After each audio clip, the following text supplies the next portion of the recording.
નમસ્કાર, ગુજરાત સમાચાર ટેલિવિઝન દ્વારા પ્રસ્તુત ન્યૂઝ બુલેટિનમાં આપનું હાર્દિક સ્વાગત છે। આજના મુખ્ય સમાચાર। કાયદો બનાવીએ છે બંધારણ નહીં, લોકપાલ મુદ્દે સરકારનો અન્નાને જવાબ, કેન્દ્રની સુપ્રીમનો ફટકાર। કાળા નાણાંની તપાસ અર્થે સુપ્રીમ કોર્ટ દ્વારા સીટની રચના। ગુજરાતમાં જાતિ આધારિત વસ્તી ગણતરી 16મી ઓગસ્ટથી અને શાહપુરમાં આવેલ ઇસ્લામિક શાળામાં ધોરણ 1માં અભ્યાસ કરતી વિદ્યાર્થીનીને નગ્ન કરી બાથરૂમમાં પૂરતા મચ્યો હોબાળો। समाचार विगतवार। नवी दिल्ली में सरकारना 3 प्रधानों पवनकुमार बंसल, गृहप्रधान पी चिदंबरम और टेलिकॉम प्रधान कपिल सिब्बले पत्रकार परिषद में जणाव्युं हतुं के लोकपाल कायदो लाववा माटे बंधारणने फरीथी लखी शकाय नहीं, तेमज तमाम पक्षों साथे थयेली वातचीत संतोषकारक रही हती।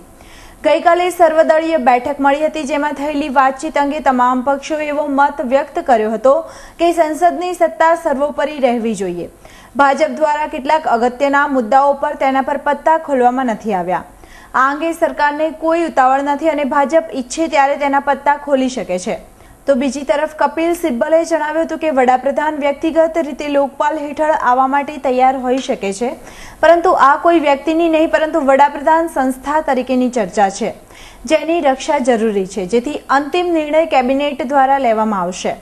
आम राजकीय पक्षों कड़क लोकपाल इच्छे छे अने सरकार पण बधाने संतोष थाय ते प्रकारनुं लोकपालनुं बिल लाववा माटे कटिबद्ध छे। The government will bring a bill before Parliament in accordance with established procedure.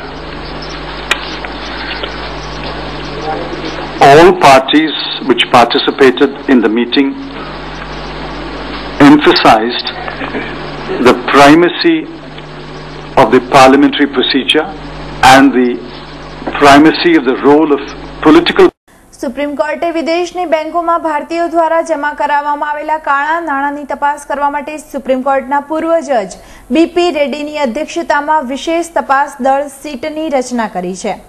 Supreme કોર્ટે પોતાના પૂર્વ જજ જીવન રેડ્ડીને સીટના ચેરમેન અને દિલ્હી હાઈકોર્ટના પૂર્વ જજ એમબી શોનેને વાઇસ ચેરમેન બનાવ્યા છે। उल्लेखनीय है कि सुप्रीमे सरकार ने विदेशी बैंकों में धन जमा करावनार लोकोना नाम उजागर करवानी सूचना आपवानो इनकार करी दीधो छे। जो कि कोर्टे सरकार ने आ लोकोना नाम जाहेर करवानो आदेश आप्यो, जेमने काळा नाणां मामले कारणो दर्शाववानी नोटिस पाठववामां आवी छे। अलग तेलंगाणा राज्यनी मांगणी साथे तेलंगाणा कांग्रेसना होद्देदारोए આજે सामूहिक रीते पोताना राजीनामा आपी दीधा छे, जेमां तेलंगाणा पार्टीना 36 धारासभ्यो અને કોંગ્રેસના 38 તેમ કુલ 74 જેટલા ધારાસભ્યોએ રાજીનામા ધરી દીધા હતા। તેમણે જણાવ્યું હતું કે અમે પક્ષ નથી છોડી રહ્યા, પરંતુ અલગ તેલંગાણાની માંગણી સાથે આ રાજીનામા આપી રહ્યા છે। મુખ્યમંત્રી અને કિરણ કુમાર રેડ્ડી અને રાજ્યના કોંગ્રેસના પ્રમુખે આ રાજીનામા રોકવા માટે પ્રયત્નો કર્યા હોવા છતાંય તેમાં તેમને સફળતા મળી નથી। તેમ છતાંય નેતાઓની રાજીનામાની જાહેરાત અંગે ફેરવિચારણા કરવા વિનંતી કરી હતી। સુપ્રીમ કોર્ટે આજે 1993ના મુંબઈના સિરિયલ બોમ્બ બ્લાસ્ટ કેસમાં બોલિવૂડના અભિનેતા સંજય દત્તની જામીન રદ કરવાની અરજી ફગાવી દીધી છે। આ અરજી ફિલ્મ નિર્માતા શકીલ નુરાનીએ દાખલ કરી હતી। ઉલ્લેખનીય છે કે અરજીમાં જણાવ્યું હતું કે સંજય દત્ત પોતાની સ્વતંત્રતાનો દુરુપયોગ કરી રહ્યો છે। નુરાનીએ સંજય દત્તની સામે કેસ પાછો ખેંચવા માટે ધમકાવવાનો આરોપ પણ લગાવ્યો હતો। નોંધનીય છે કે સુપ્રીમ કોર્ટે મુંબઈના સિરિયલ બોમ્બ બ્લાસ્ટ કેસમાં સંજય દત્તને દોષિત માનવા પર અને સજાના નિર્ણય પર સ્ટે મૂકીને સંજય દત્તને જામીન આપી હતી।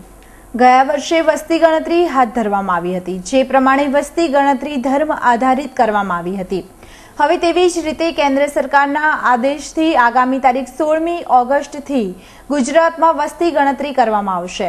આ ગણતરી 45 દિવસ સુધી ચાલશે, જે મુજબ ઘેર ઘેર જઈને તમામ વિગતો મેળવાશે અને લેપટોપ દ્વારા સ્થળ પર જ ઓનલાઈન રેકોર્ડ કરાશે। આ વખતે જાતિ, ધર્મ અને દરજ્જા આધારિત વસ્તી ગણતરી કરાશે। શહેરના શાહપુર મિલ કમ્પાઉન્ડમાં આવેલી ધ ઇસ્લામિક કન્યા શાળામાં ધોરણ 1માં અભ્યાસ કરતી એક બાળકીને સ્કૂલમાં અક્ષરો સારા નથી તેવા મામલે કપડાં કાઢીને બાથરૂમમાં પૂરી દીધી હતી, જેની જાણ બાળકીએ તેના માતા પિતાને કરતા આજે સ્કૂલ ખાતે હોબાળો મચ્યો હતો। मेरी लड़की जब स्कूल से आई तब घबराई हुई थी, डरी हुई थी। जब उसको पूछने में आया कि क्या हुआ तो बोलती है कि मेरे को पनिश दी है, मेरे को पूरा नंगा करा है। कमर पे भी मारा है ना, किया कि अगले अभी तूने बोला घर पर जाके तो फिर से ऐसा करूंगी। तो स्कूल का ये कोई रूल होता है कि तुम इस तरह से पनिश दो बच्चों को? और दूसरे बच्चियों को भी टॉयलेट भी धुलाते हैं, बाथरूम में कैद भी किया है और इस तरह से पनिश दी जाती है। मैं किसी की बच्ची की जान का सवाल है, अगर उसका कुछ हो गया तो जिम्मेदारी लेंगे ये लोग? पुलिस का बोल लेंगे? न पुलिस में 2 बार जाके आए, लेकिन इसने 2 बार पैसे खिला के न बहार निकल गए लाइए। आ स्कूल खाते आ उपरांत बाळकोने 1000 રૂપિયે कचरा पोता करावा, बाथरूम साफ करावा जेवी शर्मजनक घटनाओं बहार આવી હતી। આ સ્કૂલની અંદર જે મેન ટ્રસ્ટી છે ઇકબાલ પટેલ, એની વાઇફ રિયાના પટેલ, જેની કાબિલિયત શિક્ષક બનવાની નથી, એને પ્રિન્સિપલ બનાવી દીધું છે। આ લોકોએ કોઈ સાંભળવા નથી, આ લોકો કંઈ કરતા નથી સ્કૂલની અંદર। બધા સ્કૂલની અંદર 270 છોકરાએ આ 2 મહિનાની અંદર પાછા કાઢી મૂકેલા છે। કોઈ સ્કૂલમાં આવવા તૈયાર નથી। આ પ્રોપર્ટી આ લોકોને વેચવાની છે, એના કારણે આ બધું નાટકો કરે છે।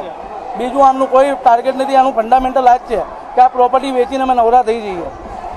જેથી આજે વાલીઓનું ટોળું શહેરના શાહપુર રંગીલા પોલીસ સ્ટેશન ખાતે પહોંચી ફરિયાદ કરી હતી। આ મામલે શાહપુર પોલીસે સ્કૂલના ટ્રસ્ટી તેમજ પ્રિન્સિપાલને પૂછપરછ માટે બોલાવી કાયદેસરની કાર્યવાહી હાથ ધરી હતી। આજે શહેરના પ્રદેશ ભાજપ કાર્યાલય ખાતે રમતગમત સેલ દ્વારા ખેલકૂદને રાજ્યમાં પ્રોત્સાહિત કરવાની એક કારોબારી બેઠક મળી હતી, જેમાં રાજ્યમાં રમતગમતના માધ્યમો દ્વારા રમતવીરોને પ્રોત્સાહિત કરવામાં આવે તેમજ રમતગમત દ્વારા જ રાજ્યમાં ગામડાઓ તથા શહેરમાં ફિઝિકલ ફિટનેસ તેમજ સ્પોર્ટમેન સ્પિરિટ અંગે માર્ગદર્શન મળી રહે તેવી યોજનાઓ બનાવી હતી। રમશે ગુજરાત જીતશે ગુજરાત સરકારની યોજનાના દરેક નાગરિકને સ્પોર્ટ થકી લાભ મળે તેમજ વિસરાતી પરંપરાગત સ્પર્ધાઓ તથા રમતોને જાળવી રાખી દરેક વયના લોકોને આવરીને પ્રજા તેનો લાભ લઈ શકે જેવા અનેક આયોજનો કર્યા હતા।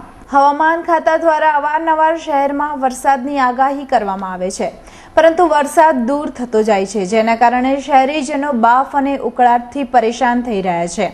તો બીજી તરફ વરસાદની ઋતુમાં છત્રીના વેપારીઓ શહેરના પુલો પર રંગબેરંગી નાની મોટી સાઇઝમાં અને ખાસ બાળકો માટે ડિઝાઇન કરેલી છત્રીઓના વેચાણ માટે ગ્રાહકોની રાહ જોઈ રહ્યા છે। આજે શેર બજારમાં તેજી જોવા મળી હતી। આજે સેન્સેક્સ 18,896 પર ખુલ્યો હતો। દિવસભરની ખરીદારીને પગલે સેન્સેક્સ ઊંચો રહ્યો હતો। દિવસ દરમિયાન સેન્સેક્સ 18,781 થી 18,942 વચ્ચે રહ્યો હતો।